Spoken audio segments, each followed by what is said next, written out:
চোখে সবসময় আত্মবিশ্বাসী হাসি। এইভাবেই আমরা চিনি হামজা চৌধুরীকে। মাঠে নামার আগে তার কণ্ঠেও ছিল দৃঢ় প্রত্যয়।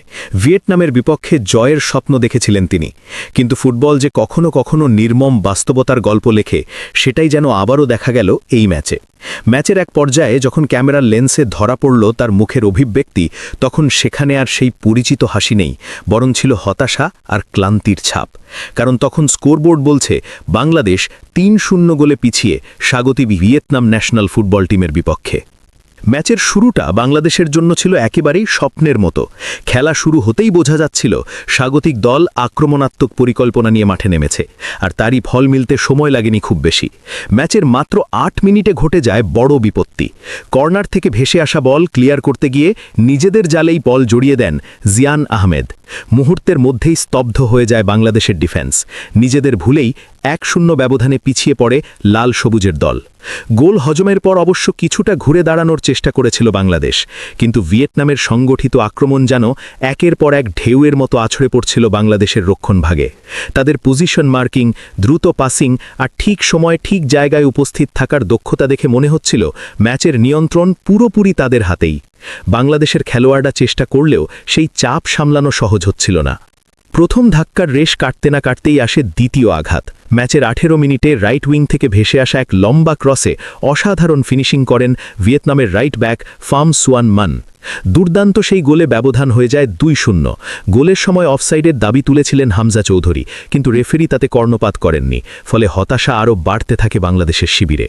তবে পুরো ম্যাচেই যে বাংলাদেশ সম্পূর্ণ নিষ্প্রভ ছিল তা কিন্তু নয়। মাঝে মধ্যে প্রত্যাক্রমণের চেষ্টা করেছে দলটি।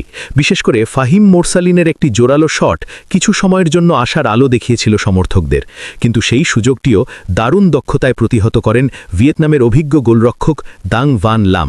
তার দৃঢ় সেভে গোল বঞ্চিত হয় বাংলাদেশ। বাংলাদেশ যখন ধীরে ধীরে ম্যাচে ফিরতে চাইছিল, ঠিক তখনই আসে তৃতীয় ধাক্কা। ম্যাচের ৩৮ মিনিটে ডিফেন্সিভ মিডফিল্ড থেকে এগিয়ে এসে আক্রমণে যোগ দেন ভিয়েতনামের নিগুয়েন হুই লং। সঠিক সময়ে সঠিক জায়গায় উপস্থিত হয়ে তিনি গোল করে ব্যবধান বাড়িয়ে দেন ৩-০-তে। এই গোলের পর ম্যাচের নিয়ন্ত্রণ পুরোপুরি স্বাগতিকদের হাতে চলে যায়। দ্বিতীয়ার্ধে মাঠে নেমে অবশ্য ভিন্ন এক মানসিকতা নিয়ে খেলতে চেয়েছিল বাংলাদেশ।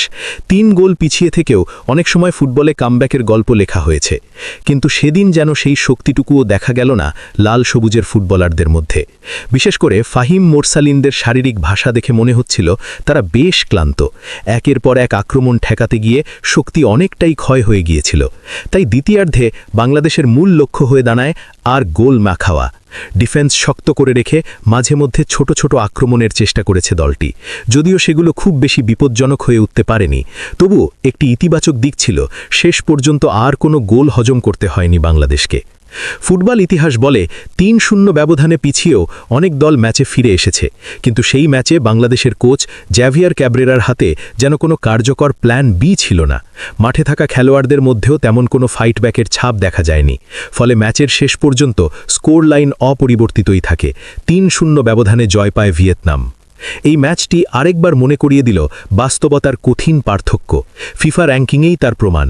ভিয়েতনাম যেখানে ১০৩ নম্বরে, সেখানে বাংলাদেশ অনেক পিছিয়ে ১৮০ নম্বরে। তবে শুধু র্যাঙ্কিং দিয়েই তো সব ব্যাখ্যা করা যায় না।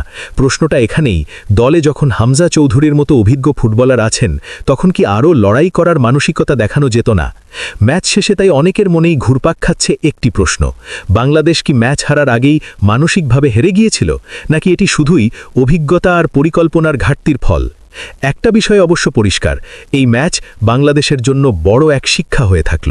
কারণ আন্তর্জাতিক ফুটবলে প্রতিযোগিতা করতে হলে শুধু প্রতিভা নয়, দরকার নিখুঁত পরিকল্পনা, শক্ত মানসিকতা এবং শেষ মুহূর্ত পর্যন্ত লড়াই করার মানসিক দৃঢ়তা।